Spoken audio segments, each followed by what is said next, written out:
ఎన్నికలకు 2 నెలల ముందు వరకు వీళ్ళు ఇస్తా ఉన్న పెన్షన్ ఎంత అన్న సంగతి రాష్ట్రంలో ఏ ఒక్కరిని అడిగినా కూడా చిన్నపిల్లల దగ్గర నుంచి పెద్దల దాకా ఎవరిని అడిగినా కూడా చెప్తారు అధ్యక్ష. ఎన్నికలకు 2 నెలల ముందు వరకు తెలుగుదేశం పార్టీలో చంద్రబాబు నాయుడు గారు ముఖ్యమంత్రిగా ఉన్న హయాంలో ఎన్నికలకు 2 నెలల ముందు వరకు పెన్షన్ ఎంత వచ్చేది అని ప్రతి ఒక్కరి నోట్లో నుంచి కూడా వచ్చేది ఎంత అధ్యక్ష? 1000 రూపాయలు అని చెప్పి ఇలా చెప్తారు అధ్యక్ష. జగన్ గారు ముఖ్యమంత్రి అయిన తర్వాత మొట్టమొదటి నెల నుంచే పెన్షన్ ఎంత అంటే 2250 రూపాయలు అని చెప్పి చెప్తారు అధ్యక్ష. మొట్టమొదటి నెల నుంచి అధ్యక్ష. ఎన్నికలకు కేవలం 2 నెలల ముందు మాత్రం కాదు అధ్యక్ష.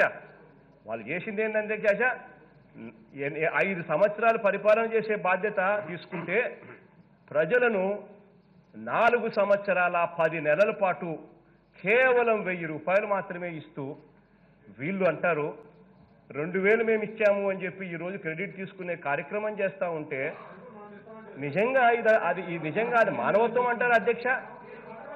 మోసం అంటారు అధ్యక్ష, దాన్ని మోసం అంటారు. అక్టోబర్ 2018 దాకా అధ్యక్ష, అంటే ఎన్నికలకు కేవలం 6 నెలల ముందు అధ్యక్ష, ఎన్నికలకు 6 నెలల ముందు వరకు వీళ్ళ పెన్షన్ల సంఖ్య ఎంత తెలుసా అధ్యక్ష? 44,32,592 అధ్యక్ష. అంటే ఎన్నికలకు 6 నెలల ముందు వరకు అంటే అక్టోబర్ 2018 దాకా వీళ్ళ పెన్షన్ల సంఖ్య 44,32,592 అధ్యక్ష. మరి ఈ రోజు అధ్యక్ష ఎన్నికలు ఇంకా చాలా దూరం ఉన్నాయి అధ్యక్ష. ఈ రోజు ఎంత తెలుసా అధ్యక్ష? పెన్షన్ల సంఖ్య 61,94,000 అధ్యక్ష.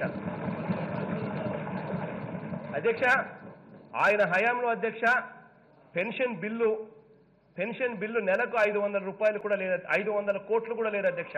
ఆయన హయాంలో మొత్తం చూసుకోండి, నెలకు పెన్షన్ బిల్లు 500 కోట్లు కూడా లేని పరిస్థితిలో ఆయన పరిపాలన సాగించారు అధ్యక్ష. ఈ రోజు మన పెన్షన్ల బిల్లు ఉట్టి పెన్షన్ల బిల్లే అధ్యక్ష నెలకు 1500 కోట్ల రూపాయలు వస్తా ఉంది అధ్యక్ష. వాళ్ళకు ప్రజలు ఎప్పుడు గుర్తొస్తారంటే అధ్యక్ష, ఎన్నికలు ఉన్నాయనంటేనే వాళ్ళకు ప్రజలు గుర్తొస్తారు అధ్యక్ష. మనకు ప్రజలు ఎప్పుడు గుర్తుకొస్తారు తెలుసా అధ్యక్ష? ఎప్పుడు గుర్తుకొస్తారో తెలుసా అధ్యక్ష? గెలిచిన వెంటనే గుర్తుకొస్తామని చెప్పి చెప్తా ఉన్నాను అధ్యక్ష. మొట్టమొదటి రోజు నుంచే గుర్తుకొస్తారు. అవ్వ తాతల పెన్షన్ను 3000 వరకు పెంచుకుంటూ పోతామని అన్నాం అధ్యక్ష. ఎస్, పెంచుకుంటూ పోతాం అధ్యక్ష. చెప్పిన దాని ప్రకారం అధికారంలోకి వచ్చిన వెంటనే 2250 చేశాం. మళ్ళీ రేపొద్దున మళ్ళీ జూలై 8వ తారీఖున ఆ దివంగత నేత ప్రీతమ నాయకుడు రాజశేఖర్ రెడ్డి గారి జన్మదిన సందర్భంలో 2250ని 2500 కూడా పెన్షన్ చేస్తామని చెప్పి కూడా సభాముఖంగా కూడా మళ్ళీ చెప్తా ఉన్నాం అధ్యక్ష. ఇలా పెంచుకుంటూ పోతాం. చెప్పిన దాని ప్రకారం 3000 రూపాయలకు పెంచుకుంటూ పోయే కార్యక్రమం ఖచ్చితంగా చేస్తామని కూడా హామీ ఇస్తా ఉన్నాను అధ్యక్ష. చెప్పిన ప్రకారం చేయూత స్కీమ్లో ఈరోజు గర్వంగా కూడా చెప్తా ఉన్నాను అధ్యక్ష. అక్షరాల 24,55,534 అక్క చెల్లెమ్మలకు అంటే ఎంతో తెలుసా అధ్యక్ష? ఎంతమంది తెలుసా అధ్యక్ష?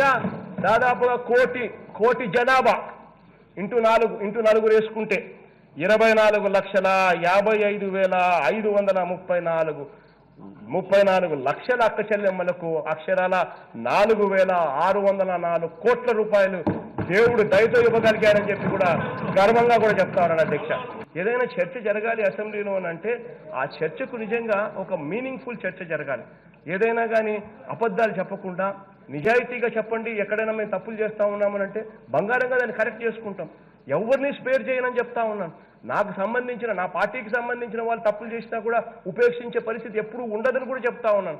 తప్పులు ఎక్కడ జరిగినా కూడా ఖచ్చితంగా యాక్షన్ తీసుకుంటామని కూడా ఖచ్చితంగా కూడా చెప్తా ఉన్నాం.